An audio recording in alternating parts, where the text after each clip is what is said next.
The National Hurricane Center has increased the chances again for development of a system of low pressure in the Gulf of Mexico.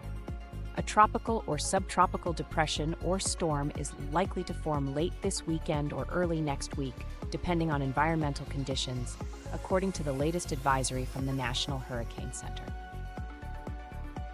Regardless of development, the system is expected to heavy rain over much of Florida's peninsula late this weekend into next week, which is especially bad news for the areas still recovering from the damage, including flooding and storm surge left behind by Hurricane Helene.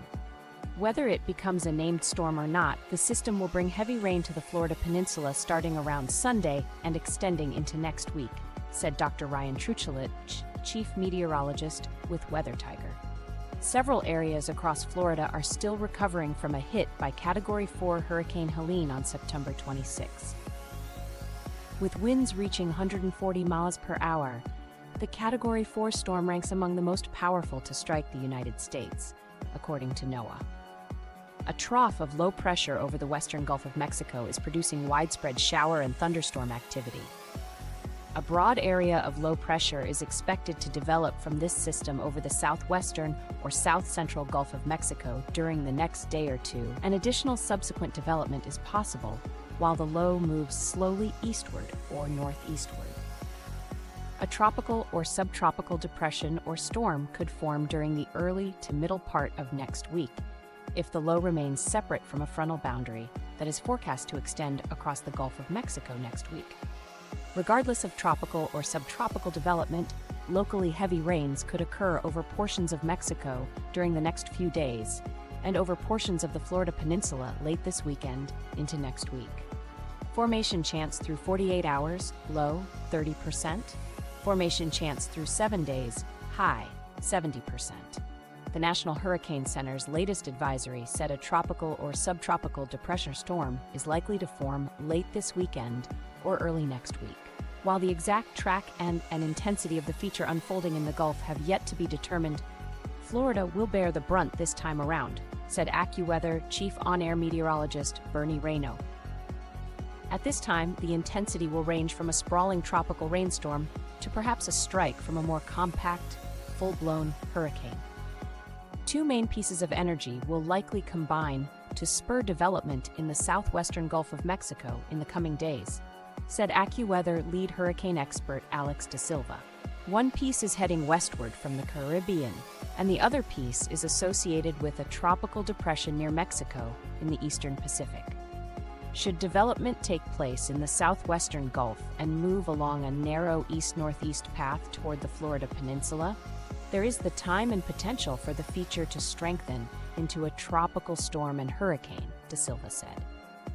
While something is likely to form over the Gulf by the weekend, what develops is not likely to be a tight, well-organized hurricane, and may well not even technically be a tropical storm or depression either, Truchelit said Wednesday.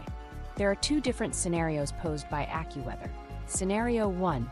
The system remains disorganized, making a hurricane unlikely, but heavy rain could be expected Monday night and Tuesday. Scenario 2. The system organizes, making a hurricane possible. Damaging winds, flooding, and storm surge possible Tuesday and Wednesday. A large area of rainfall is likely to spread out to the east and northeast of the low's broad center, Truchelit said. This rainfall will probably reach the immediate northern Gulf Coast and the Florida peninsula by late in the weekend. Even if the Gulf system doesn't get a name, Florida residents need to prepare for rain. A lot of it. A swath of torrential downpours will douse Florida, especially the central and southern parts of the peninsula, next week, AccuWeather said. The rain is likely to fall over a several-day stretch unless a more condensed hurricane forms. In this case, the heaviest rain may be focused over one day, but could be intense. The risk of flooding downpours will ramp up later this weekend and may persist into the middle of next week, depending on the intensity and forward speed of the feature. Many inches to a foot or more of rain may fall in some locations, with the biggest rainfall likely to be from Interstate 4 south to the Keys. The AccuWeather local storm max rainfall is 30 inches for this setup, AccuWeather said. If the system does develop into a tropical storm or hurricane, storm surge and damaging winds also can be expected. The label, or lack thereof, doesn't mean that there won't be impacts. Tropical or not, the eventual rainfall accumulations are likely to be heavy in Central and South Florida, Truchelet said. South and Central Florida are likely to tally 3 inches or more of rainfall between Sunday and Tuesday, Truchelet said, with the potential for widespread higher totals if the storm lingers through the midweek or beyond. The Florida Public Radio Emergency Network predicted rainfall at 1 and 3 inches from Thursday night to Saturday night across South Florida and 2 and 4 inches across the immediate southwest coast of Florida, up to 5 inches across South and Southwest Florida between Sunday and Tuesday night, 1 to 3 inches for Central Florida and the southern fringe of North Florida between Sunday and Tuesday, and another 3 to 5 inches between Tuesday and Thursday. We forecast between 4 and 8 inches of rain, with some spots that could receive 12 inches during the next 7 days.